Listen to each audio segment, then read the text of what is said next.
Okay, here we go. Tonight's talk, I've got another request. This is a request from overseas. I'm not sure if I should talk about this talk this evening. Maybe I should. Maybe I shouldn't, because the title is called Doubt. Today's talk is on doubt. What doubt is, how we can deal with it. Because for many people, doubt is a big problem in their life. It causes them to have sleepless nights. It causes them to worry and never being able to have any peace and happiness in their life. Because I don't know and I want to know. It's called doubt. So this evening's talk is on what doubt is and how to deal with doubt. And the different places where doubt causes problems in your life.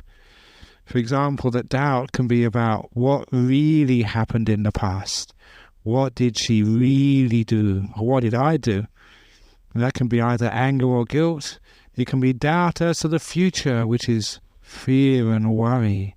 It can be doubt as to oneself. Who am I and what should I be doing? And it can be doubt according to the truth. What is the best religion in the world? I am going to answer all of those this evening, so hang on to your seats. Here we go. This evening, the first thing is a doubt. I don't know what I'm going to say. This is doubt. But I've got to also trust that whatever comes out will come out right in the end. So I know one place where people have lots of doubts is about what happened in the past.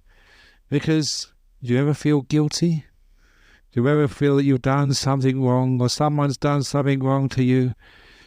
And a lot of times that there's this idea in the Western world of like a presumption of innocence. You're innocent until you're proved guilty.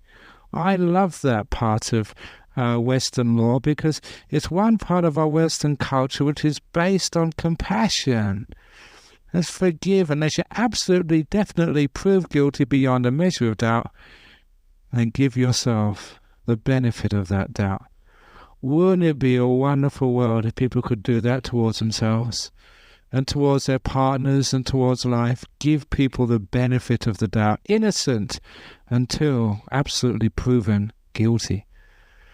There's an old saying we have in a monastery, because one of the jobs of being an abbot is also being the expert on the monastic rules.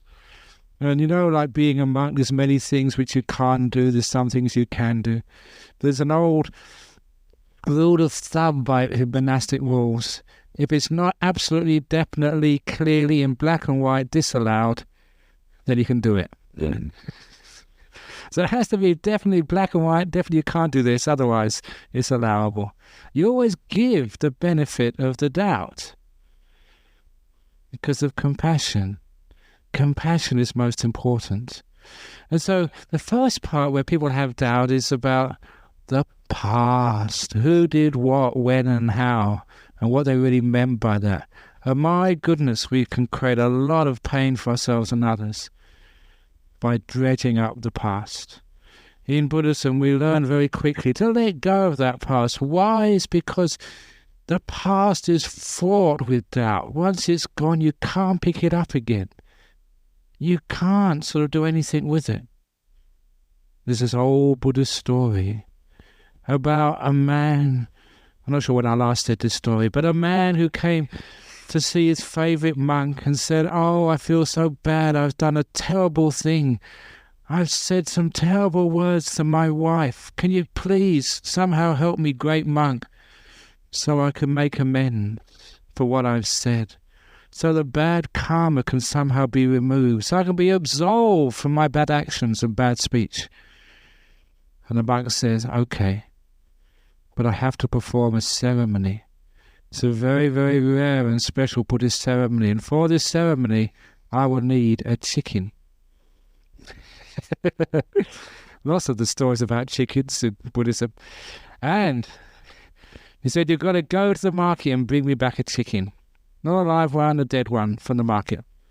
But he said, on the way home, rather, on the way from the market to the temple, I want you to pluck that chicken, because I can't use it with all the feathers in. Pluck the chicken on the way home and throw the feathers what's on the side of the path as you come back. They're biodegradable, you're not making a mess. And so he did as he was told. He didn't know why. He went to the market, he bought a chicken, and on the way home he plucked out the feathers and threw them by the side of the road. When he got to the temple, the bird was freshly plucked. He gave it to the monk, and the monk said, "Thank you very much, come back tomorrow morning, and we'll do the second half of the ceremony." He didn't know what this monk was up to. Have I ever asked you to bring me a chicken? This is a special and very rare Buddhist ceremony, very rarely performed these days. But the monk accepted the chicken, put it in his refrigerator, and then the man came the following morning and said, "Venerable, please, can we do the second part of the ceremony? I said some terrible words to my wife. I want to somehow have them absolved." And the monk took out the chicken from the refrigerator, gave it to the man and said, "Now, I want you to retrace your steps back to the market. And on your way, pick up all those feathers you threw away last night and put them back onto the bird exactly where they were before. And only if you can do that are you absolved from your bad speech." He said, "I can't do that. Probably most of those feathers not in there anymore. And anyway, I can't put them back in the bird where they were before." He said, "That's the same with your speech.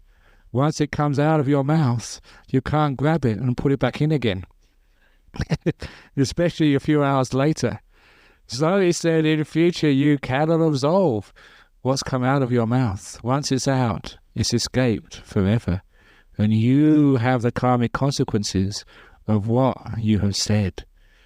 You can't put the feathers back once you've plucked them from a chicken. So he said, always be careful of what you said." But how do we know what we said in the past, and who said what and why and how? Because one of the great things about the past is once it's out there, it's gone forever.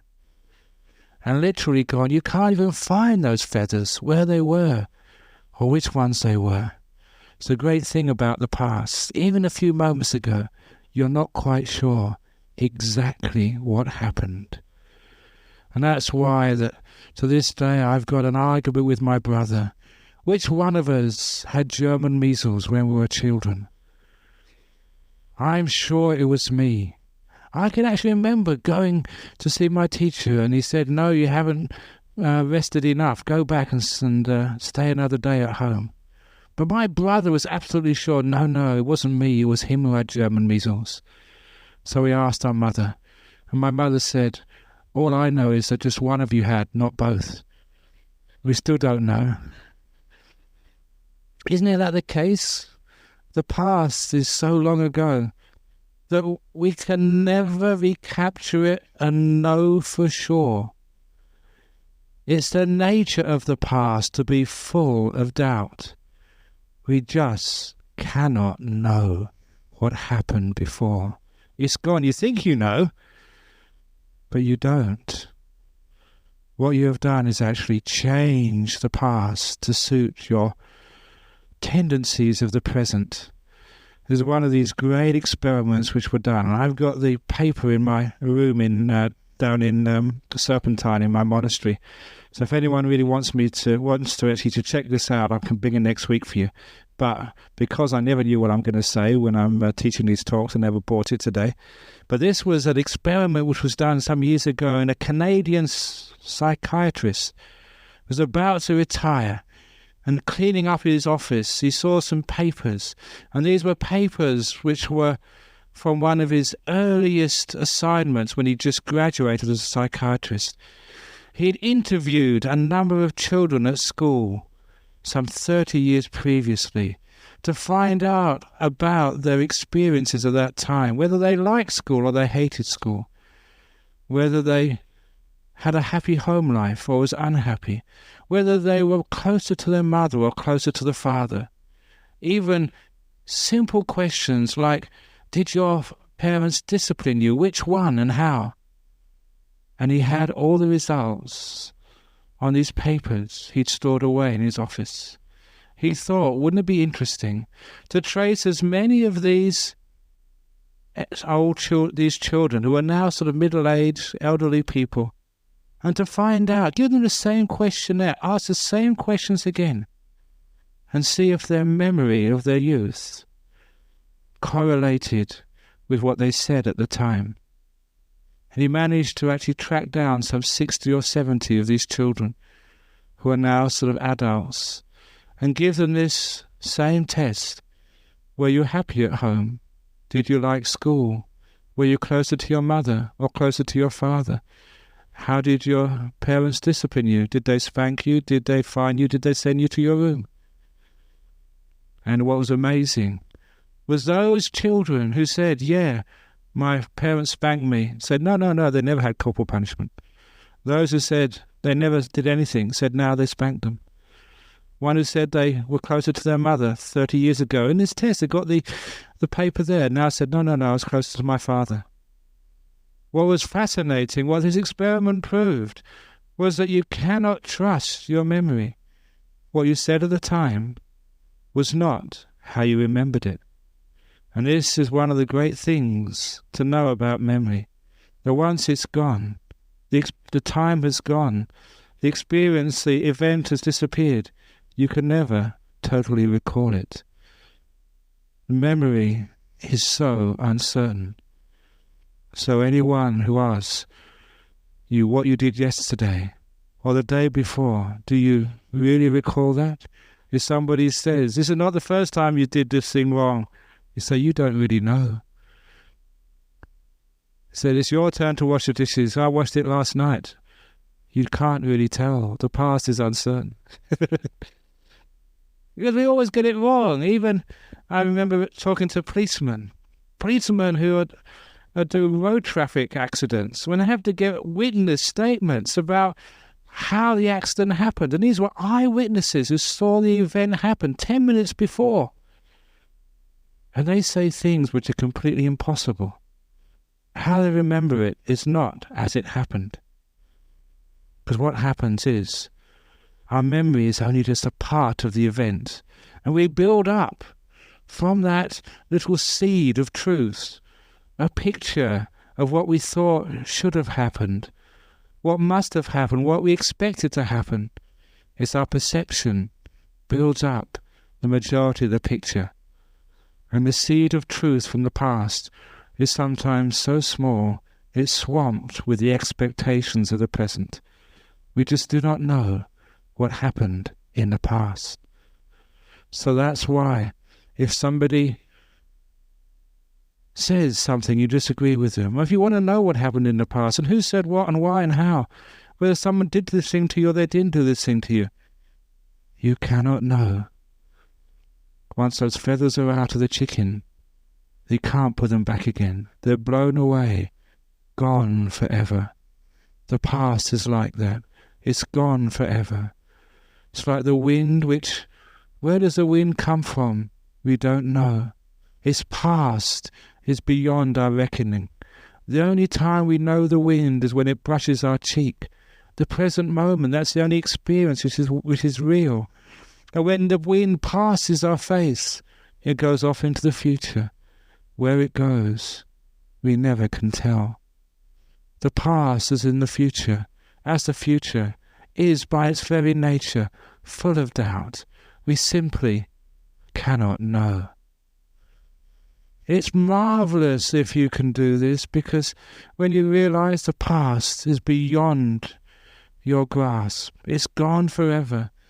That when you start thinking of the past, and when you start delving into the past, and when you want to know what really happened, always remember you cannot be sure. It's uncertain. Its nature is of doubt. So if that happened, give yourself the benefit of the doubt. Think of yourself as having had a happy childhood. Who knows? Don't know if I had a happy childhood or not have a happy childhood. It's beyond my reckoning now, so I might as well give myself the benefit of the doubt and choose a happy childhood for the past. Why not? Because you cannot say, you do not know, it's gone, it's past. Whatever happened to you, give yourself the benefit of the doubt. Who knows what happened? And also, give other people the benefit of the doubt. They did this or they did that, who knows? Let it go. Imagine when you do this, just how free you are from the burdens of the past. Too many people carry the coffins of the past on top of their head. I call them coffins because it's all dead stuff. And that's why people have headaches. Because they worry about the past, who did what and who did when and how and who started this anyway. You see that sort of in Palestine and Israel. Who started that anyway? My goodness, you can't say who started it. Chicken and egg stuff. See another chicken story? What come first, chicken or the egg? You don't know. It's just full of doubt. So because of that, we should really sort of give ourselves the benefit of the doubt and give others the benefit of the doubt. They're innocent until they're proven guilty. And even in the present moment, when somebody says something to you, why do they say that? What are they doing that to me for? Please give them the benefit of the doubt. Who knows why they said that? Who knows what they mean? Very often, I've got it wrong. Haven't you got it wrong sometimes and made a fool of yourself? It comes to my mind several years ago. I was with my mother in London. She was taking me to the railway station to go to an appointment. And it was a Saturday afternoon in a busy part of London when everybody was doing their shopping. And as I was trying to avoid people, I heard someone shout out at me, "Hare Krishna, Hare Krishna." Sometimes they do that to try and stir up the monks, especially people who don't know what monks really are. And I thought that with my mother with me, I'm not going to stand for that. I decided to do to be assertive, actually to do some action, affirmative action. I decided I'm going to go and teach this idiot who doesn't know the difference between a Buddhist monk and a Hare Krishna. And so with my mother in tow, I went up to this fellow. He was wearing a beanie and jeans. It was cold. And I said, "Listen, I'm a Buddhist monk. I'm not Hare Krishna. You should know better." And that's what I said to him, with my mother just behind me. And at that, he took off his beanie. He had a bald head with a little pigtail behind. He said, "Yeah, I know you're a Buddhist monk. I'm Hare Krishna, Hare Krishna, Hare Krishna."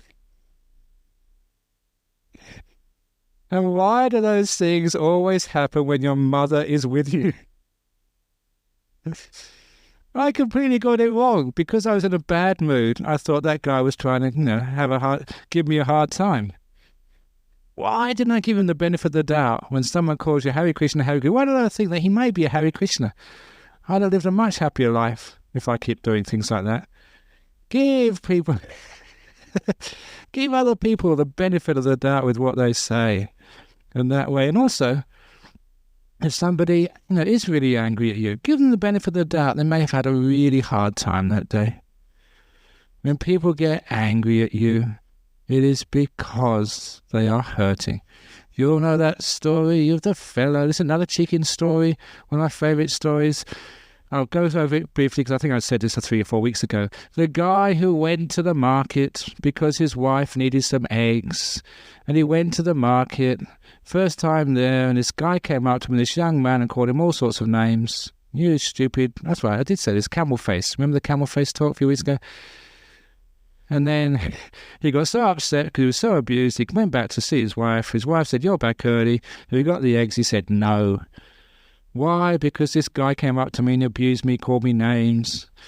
And I don't like being called names in public. I don't like being abused. You like being abused in public? People calling you names in front of everybody else in the market? And his wife said, describe that fellow to me. And he described the fellow, and the fellow was easily recognisable to the wife. He said, "That's that mad guy, the crazy guy. When he was young, he fell on his head. He hit his head, and he's never been the same since. Brain damage, crazy. Poor fellow can't get a job. He just hangs around the market all day abusing people. It's not really anything to do with you. It's him. He's crazy. Husband, please go back. I really need those eggs." So he went back to the market, got those eggs, all the way to the egg store, and all the way back. This guy was abusing him, but it didn't matter now. Why?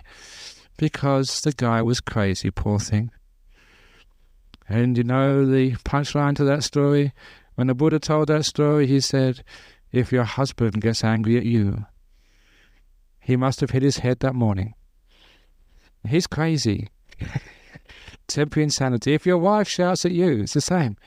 Temporary insanity. Give her the benefit of the doubt. She must have hit her head. Isn't it the case? Because if someone abuses you, why would they abuse you if they're feeling sane? They cannot be sane. Therefore, understand, give them the benefit of the doubt. They must have hit the head. You don't know why they're saying that to you. So you have the benefit of the doubt. And don't get upset. This is actually how we even deal with the problems of the present moment. Give other people the benefit of the doubt and give yourself the benefit of the doubt as well, which means being kind. Give the future the benefit of the doubt. Who knows what's going to happen next? The future is uncertain. We don't know. We cannot tell. Even the great fortune tellers, you know my favourite saying, never trust a poor fortune teller. Did I tell that story before about Ajahn Chah telling fortunes? When was the last time I told that? Okay. Yeah, see, I'm full of doubt. I don't know what I told last week or what I'm going to say now. I'm going to say this anyway. This was actually, monks aren't supposed to tell fortunes, even though monks have got great powers. And sometimes people come up to monks and say, come on, tell me my fortune. Tell me what the numbers of the lottery are going to be. So this man came up to see my teacher Ajahn Chah years ago, and he said, look, I know you're a monk of great powers. I know you can tell the future. Read my fortune. Here, come and read the lines on my palm. And so, no, monks can't do that. Against our rules. So now, come on, be compassionate, let go. And then he reminded our teacher Ajahn Chah, he said, now look, I've looked after you, I've fed you, I've taken you here, there in my car, I've given up my work to help you, I've worked in this monastery all these years. If it wasn't for me, you wouldn't have a monastery to stay in, Ajahn Chah. And it was true, he was one of the chief supporters. He said, the least you can do for me after all these years is actually read the lines on my palm, tell me my fortune. He was so insistent that Ajahn Chah gave in. It's the only time in Ajahn Chah's life he read the lines on someone's palm and told them their fortune, told them their future. He took the man's palm and with his finger he started tracing the lines. And every now and again he'd say, ooh, look at that. Ooh, that's interesting. My word. And this poor man was getting so wound up, so excited. He couldn't wait for Ajahn Chah to give him his palm back. And when he eventually did, he said, yeah, what's my fortune going to be? And Ajahn Chah said very softly, sir, I never make a mistake. Yeah, I know that. Get on with it. Your future, yeah. Your future, sir, is uncertain. And Ajahn Chah was right. He got it spot on. He was winding him up all the time to teach him truth, Dhamma. If he just said that and just said, okay, the future's uncertain, who would believe that? But you do the slides on the hand trick and get people wound up, and he never forgets that lesson. So isn't it marvellous the future's uncertain? So you've got a terrible cancer, and the doctor says you've only got a few months to live. I know heaps of people. They've been to the doctor and they said that, and they're still alive today, years afterwards. There's one guy here, he's supposed to die when I first came here 20 years ago, and he's still alive. Every time he comes to our monastery, I say, and some of you know him, Keith, I say, Keith, what are you doing? You're supposed to be dead. And he laughs. Isn't it so? The future's uncertain. You know that old story? The man who went to see the doctor? The doctor said, you've only got 1 month to live. And he said, doctor, I don't think I can pay your bill within 1 month. Okay, said the doctor, I'll give you 2 months to live then. Well, business is business. Doctors are going to make a living. So you see, the future is uncertain. So isn't it wonderful? Then we don't need to worry about what's going to happen next. When I get up here and speak, I haven't got a clue what I'm going to say. So isn't it great? I don't need to worry about what I'm going to say. I just tell a few jokes, say a few stories. Now, isn't that how to relax? When you're worried about what's going to happen next, then you always mess up. Isn't that true? When I was in Malaysia recently, people were asking me sort of, how can we make Buddhism more relevant, especially to the youth, to the kids? And I said, well, look, what are the kids interested in? Young boys are interested in young girls.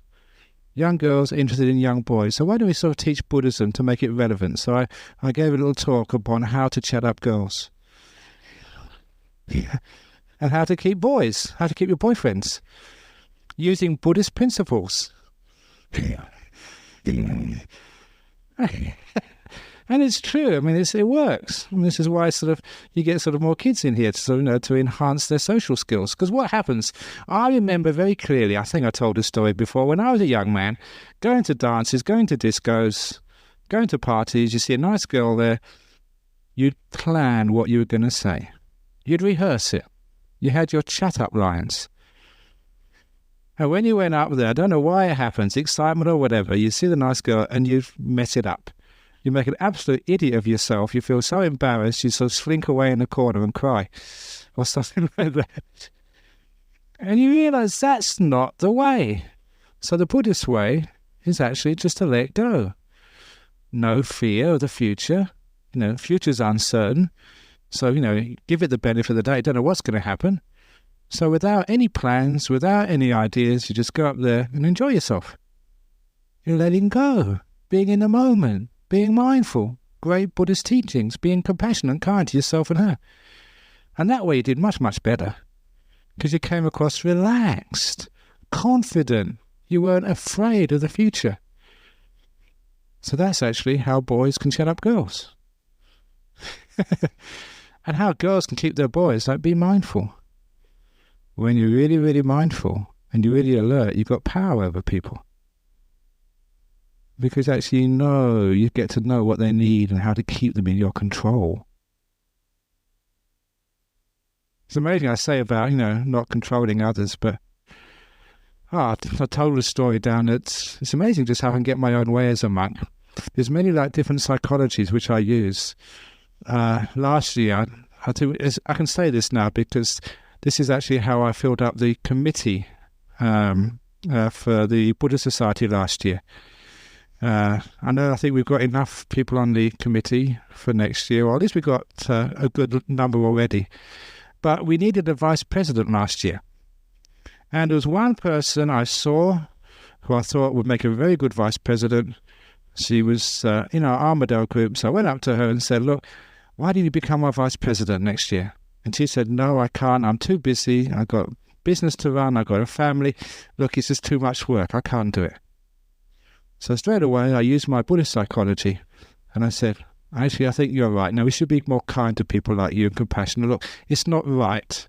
No, I know now I've asked you, you might feel guilty about this. So I'm going to be very firm with you. You can't come on our committee next year.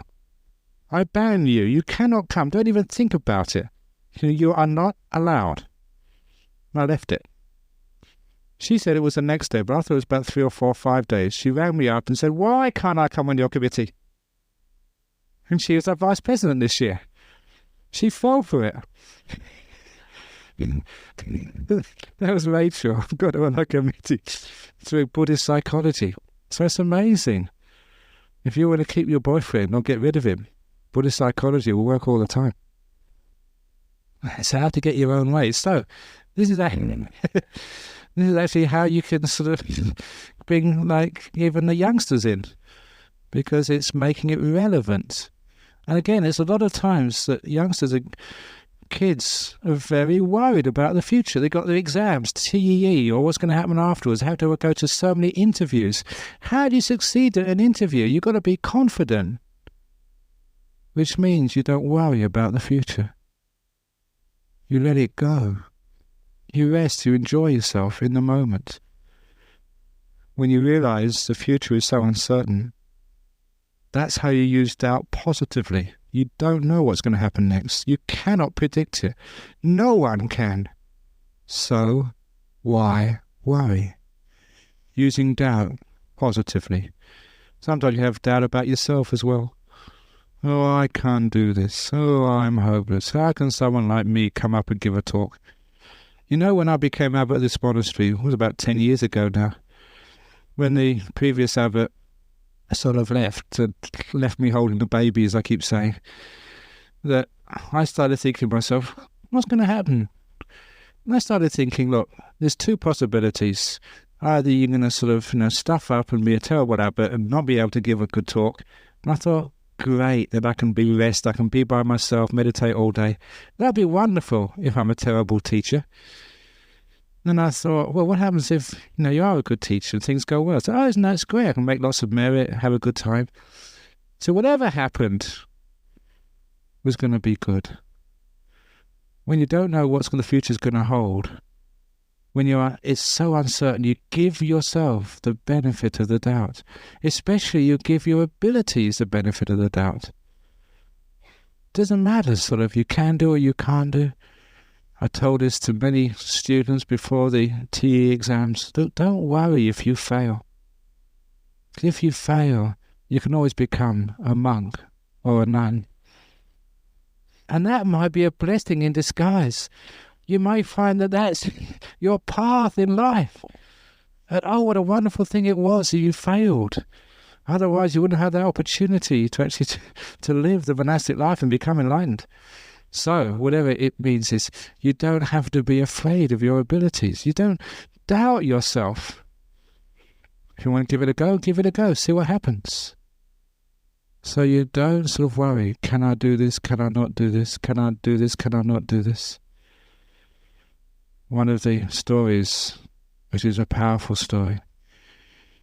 This was a story of when I was a monk in Thailand with Ajahn Chah, and sometimes Ajahn Chah was very tough. Sometimes people ask you, said, I was from England, he was a Thai monk, how did he teach? How can this Thai monk who could speak no English teach so many Westerners? This is how he taught, by examples, by object lessons. And this is one of the great ones. He was building his main hall in his monastery, and so we all came to give a hand. It was built on top of a little hill because that part of Thailand was very flat. He wanted to put it on a hill to raise it up.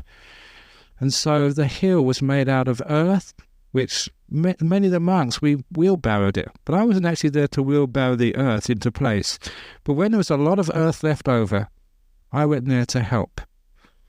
Because Ajahn Chah said, all this earth is in the wrong place. Can you put it round the back over there? And that took us 3 days. We had our meal about 9 o'clock or 1 meal of the day. After the meal was finished, washing our bowls from maybe 9:30, 10 o'clock until maybe 7 or 8 o'clock at night. Without a break, maybe a break for a sort of a Coca-Cola or something. We were pushing wheelbarrows all day in the hot tropical sun, sweating, dirty, pushing wheelbarrows. I thought, I didn't become a monk to push wheelbarrows. So why can't they go and get some sort of earth move or something? Why us? But I had a lot of faith in my teacher. It was making merit. It was making good karma. So I thought, never mind. It was fun for the first 3 days. So we pushed it all. After 3 days, it was all finished. And we thought, it's really good. We were so happy. And then Ajahn Chah left and went to another monastery. He was visiting some other places. And so the deputy abbot, who's now the abbot, Ajahn Liam, he's been here before, many of you know him, he was now in charge, and he brought all our monks together and said, I don't think that's the right place for the earth. Move it. Yeah. So for another 3 days, we had to sort of put the earth in the wheelbarrows and move it to another place, but our faith was still strong.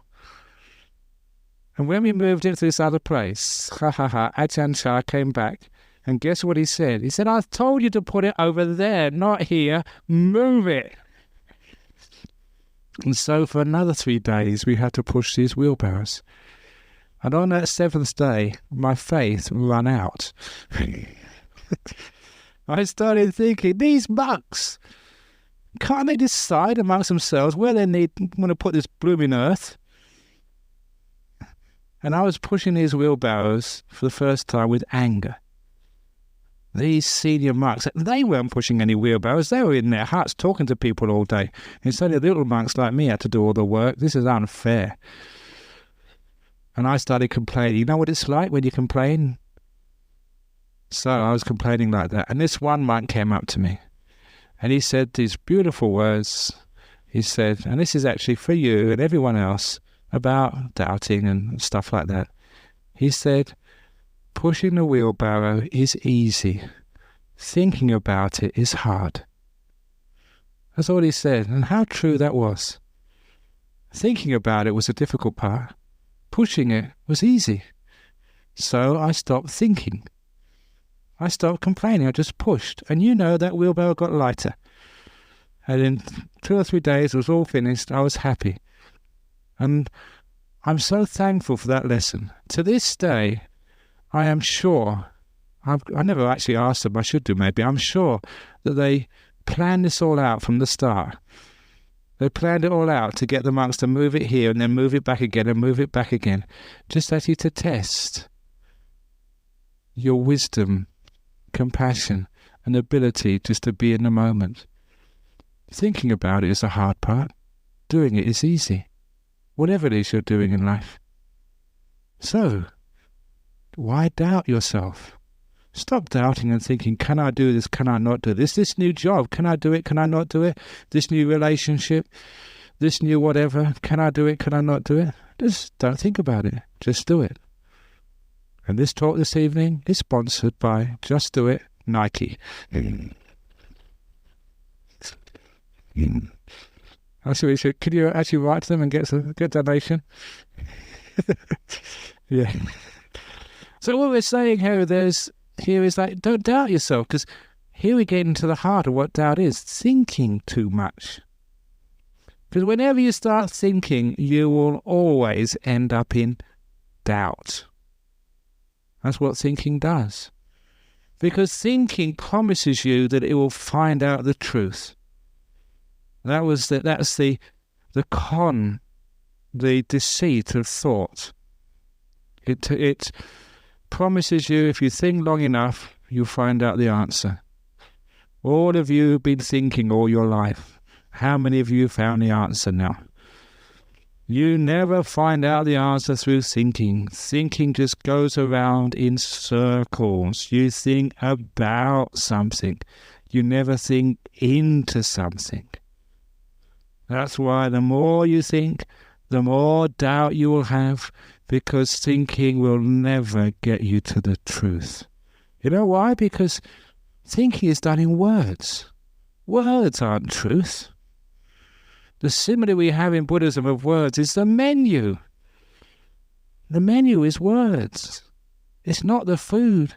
If you go to your favorite restaurant and order the menu and eat that, you're going to be very hungry. But people do that. They read the books and they worship the books and say that this book is a word of the ultimate. This is absolute truth. Those are just words. There's menus. It's not the truth. I was just saying this to someone before I came in here. The Buddha said that all of the truth, if you go in a library, you can see the Tipitaka, the Buddhist Bible. So many books. You know where that is kept? Not in a bookcase, not in a library. The Buddha said that all of those teachings can be found in your fathom-long body. They're inside of you. All of those books are just menus. They're pointers, they're maps, which show you your own heart.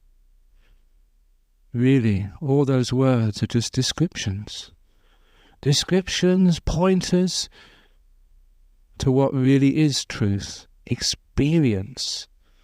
That's the truth of things.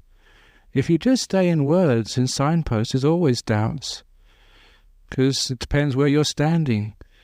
If you're in Serpentine, the signpost to Perth points north. If you're in Fremantle, the signpost to Perth points east. If you're in Queen's Rocks or Joondalup, it points south. Why can't they get these signposts right? The point is that so much it depends from where you're standing. And that's what words are like. They're relative. They're just signposts. They're pointing to the truth. But when you get to Perth or you get to Nollamara, when you get to the Buddhist Society, do you really need to have it described to you in words what it's like on a Friday night here in Nollamara? There are some things you can't put into words. And what you can't put into words, that's where doubt stops. For example, what is it like in your bottom right now? What is the feeling of your bottom against the chair or against the cushion? I like this simile because no one has invented a word yet for bottom feelings. So there you have a feeling you know for yourself. Do you doubt what that feeling is? You know it's true, it's there. But we can't give it a name. Thank goodness you have an experience which hasn't got a name. Because then you stop doubting it. It's real. That's why all of those scriptures, those teachings, those religions, those ideologies, all they're doing is signposts, menus, pointing to the food. When you just stop with the menus, you'll always have doubt. Which menu is the true menu? Which menu is really written by the owner of the restaurant, and which ones are fakes? Who cares? It's the food which is important. I don't care who writes the menus, as long as the food is tasty and it manages to get in my mouth. Isn't that the most important thing in restaurants, is eating? Who cares whether the map is accurate or not, as long as it's good enough to take you to your destination? So this is why all of those words, that's where we stop, we'll always have arguments. We'll never be able to know who's right and who's wrong. Don't think about it. Just do it. This is how we find the truth. So when we ask the question, which is the correct religion? Which is the correct path? What is the answer? Here's one of those stories I haven't told for a long time. This is a story of I think it was an Anglican priest, who on one Sunday sermon, after his sermon, he did what many priests never do. He said, "Any questions?" And when he said any questions, one of the people from the back put their hand up. He was actually a professor from the university. And the priest recognized him straight away. Getting a question from someone like this is bad news. And there was a trouble because the professor said, "You just said in your sermon," to the Anglican priest, the Anglican priest said this, "that the only way to go to heaven is to believe in Jesus Christ. So, what about all those other great, good people in the world who have done such wonderful, noble acts but did not believe in Jesus? What happens to them?" For example, you've got like the Buddha. He wasn't a Christian. You've got people like Marcus Aurelius. You've got Mahatma Gandhi. You've got Socrates. You've got all these great people in the past. They weren't Christians. And they were great people and good people. Have they gone to hell? Good question. So the priest said, "Well, not enough time now. I'll answer you next week." He was a smart priest, so always play for time. So he knew that was a tough question. He promised he's going to answer it the week afterwards. This is not a Buddhist story. I read this in a book. If you're a Buddhist, you might get offended by this, but it's the meaning behind the answer which is most important here. So on Monday, the priest had a day off. He'd been working all weekend, fair enough. And on Tuesday, he went to his library, reading all the books, to try and find an answer to this question. According to Christianity, the only people who go to heaven have to believe in Jesus. What about all these other people, like the Buddha, like Gandhi, like, I don't know, what about Nelson Mandela? Well, he hasn't died yet, has he? So fair enough. And Socrates, Marcus Aurelius, wonder what happens to them. So he looked in all his books. He spent the whole day in his library on Tuesday. Couldn't find a decent answer. So he rang up one of his mates, a fellow priest, a bit senior to him, made an appointment, they had coffee the next day, and he asked him that question. And his fellow priest said, look, that's too hard for me.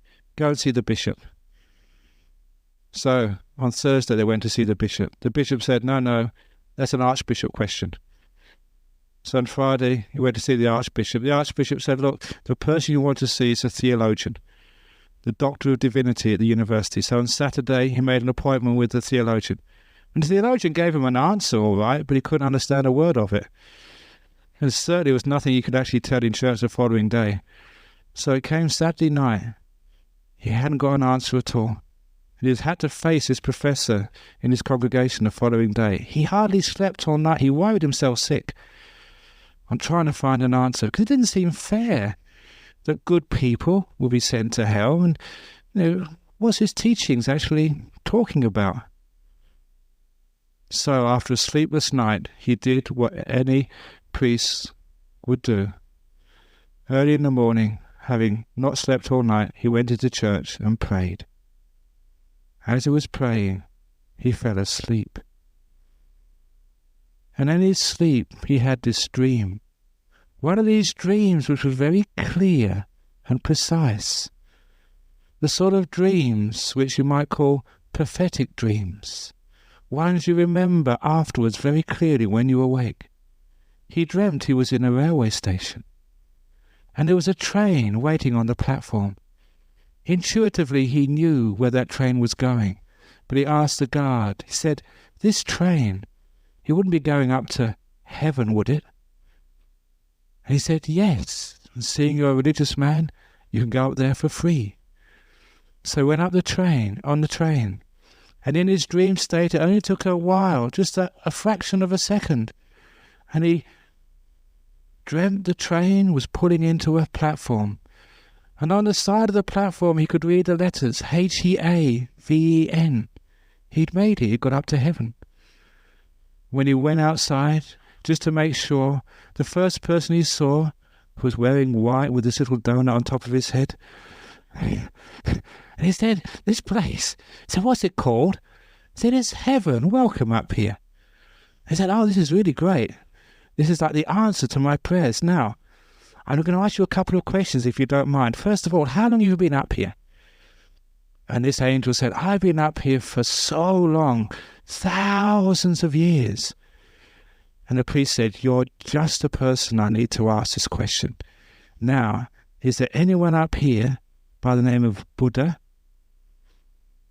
He said, Buddha? Never heard that name before. No. What about Marcus Aurelius? No, he's not up here. What about Socrates, this Greek guy?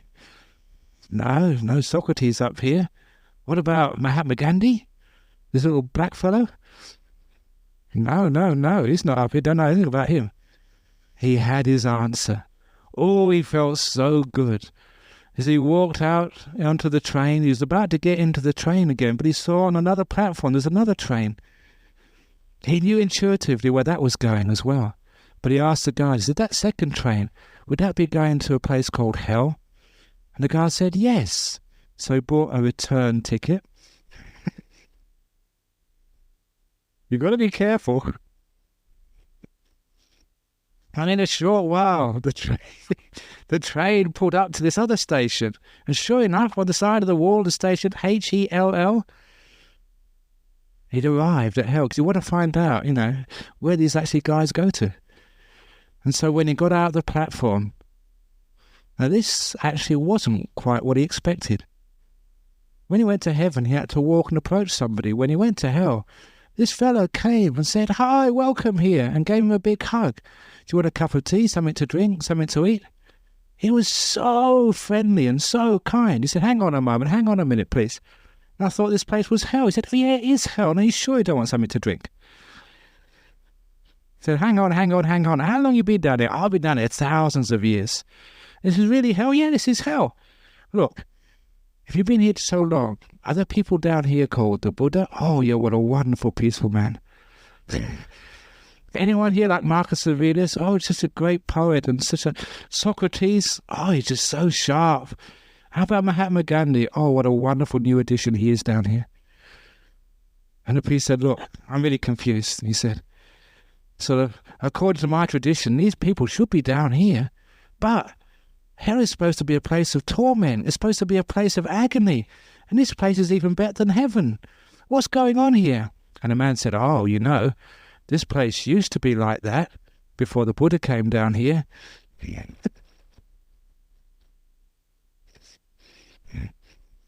Before Socrates and Marcus Aurelius and Mahatma Gandhi came down. And the moral of that story is, it's not a true story, so don't get offended. The moral of the story is, it's the people which make the place, not the place which makes the people. Isn't that a marvelous answer? It's the people which make the place. It doesn't matter if you call yourself a Christian, a Buddhist, a Hindu, or whatever. It depends whether you're a good Christian, whether you're a kind Buddhist, whether you're a wise Hindu, whether you're a gentle Muslim. That's what makes it a heaven. So here we have like a deeper answer. And the reason why people appreciate that story, it goes against what's said in the books. But it really rhymes with what you know in your heart, as what truth is, what reality is. The books are only the menus. I've just given you a meal.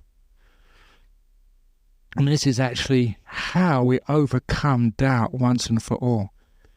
Forget the words, forget the books, forget all that you were taught and told, because all those things were just pointing to what you should know in your own heart, from your own clear experience of life.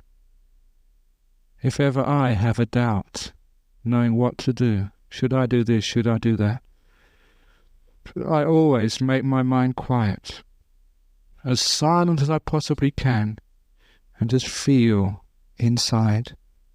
And there I know what's right, what's wrong. There I know what to do. People call that intuition. I call it more like, I just was writing a little article today, total listening. That's how you find what truth is. You go beyond doubt. Total listening is where you're listening to life with everything you've got. If you're talking, you can't be listening. If you're thinking, you're not really paying attention. You're either hearing the thoughts or you're hearing life. The old story, Lao Tzu, going on a walk one day with one of his disciples. A golden rule: on the walk with the great Taoist teachers, you weren't allowed to say a word. However, they came to a hill. It was sunset. It was a gorgeous sunset. As the sun was going down, the student couldn't help but say, oh, what a beautiful sunset that is. Lao Tzu, the master, turned around, would never allow that student to go on a walk again with him. He'd broken the golden rule. When the student said, why are you being so severe and tough with this guy? He only said a couple of words. And Lao Tzu said this very, very wise thing. When he said, what a beautiful sunset, he wasn't watching the sunset anymore. He was watching the words. Do you understand how different it is to see a sunset and to watch the thoughts? You remember that Looney cartoon? You remember Looney? He had this beautiful cartoon once. He was in this room, a very bare room, watching the television. And the television was a nature program showing a sunset and trees outside. But in his room there's a window, and it was actually the real thing was happening outside. Why we watch the television instead of watching reality? Why do we watch thoughts instead of feeling life, knowing life? When we're silent, we go to this total silence, total listening. So we're not even thinking. All our senses are open to what's happening around us. That's actually when you come much closer to truth, to true knowing. Total listening, and then you might actually hear something. This is when doubts tend to vaporize away. Because doubts is when we sort of just believe in the words, we believe in the text, we believe in the teachers, we believe in what we're taught, we believe in the past, we believe in the future, thinking, rather than knowing. You don't know through thoughts, you know through silence. And silence is kind, is compassionate. Silence embraces rather than pushes away. And because of that, the silent knowing is always a kind knowing, giving the benefit of the doubt to you. There, all doubts finish. You don't need to keep following what is the right answer, what is the right answer, what is the right answer. You're trying to find the right answer in the wrong place. It's like this old Chinese saying, the hungry farmer was looking for a light to start his fire to boil his rice. He was looking for that light with a candle. If he only knew what fire was, he'd have cooked his rice much, much quicker. Imagine that, holding a candle, looking for fire. A lot of times we look for the answers. We're looking in the wrong place. And that's why doubt keeps on going at us again and again. What is the right religion? What is the right truth? What should we be doing?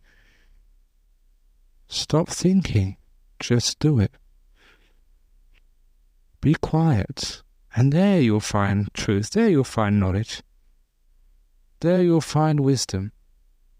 You listen totally in silence, and you'll be able to communicate with your partner, with your children, with your other members of the family. You begin to know because you're quiet, you're listening with everything you've got. You're not second-guessing them. If you're in business, you'll be able to know what your client needs. Not through thinking, through silence. In silence, you'll be able to hear your body. What your body needs. Why is it people get sick? A lot of times the body tells you, it gives you warning signs. It sometimes begs you, please stop, have a rest. But when it begs us, we are not listening. We're too busy thinking, doing something else. Because we're never silent. That's why we never can listen. And if you listen to your body, it will tell you all the signs. It will tell you to slow down and stop, take a little bit of a rest, and then you won't get these terrible diseases. Isn't that a wise thing to do, to have some total listening? And we can also listen to truth. Life is always teaching us. Life is so gentle and persistent in offering us truth, but too often we're thinking at the time, and so we never truly open up and know wisdom. What I'm saying here is that when you know that wisdom through silence, there all your doubts end. They never end through thinking. They end through being silent. That's when the last question is answered. All questions. Is it the case that you answer one question and it makes two more questions pop up into your mind? But when you have silence, all the questions end. Your questions. You find you were searching for a flame with a lit candle. Now you know what the candle is. Now you know what the flame is. You can cook your dinner much, much quicker. Once you know the difference between the menu and the food, you can look at the menu and quickly move on to the courses on the table. And that's where you get your happiness. That's where the end of doubt is. When you bite into that mango, then you know it's sweet. Until you bite into it, you read all the books, you can never know what that word means. So that's how we overcome doubt. And if you don't believe me, if you are still in doubt, shut up and just and stop all the thinking. So that's a talk today on doubt with a couple of stories and a couple of jokes. Hope you enjoyed it.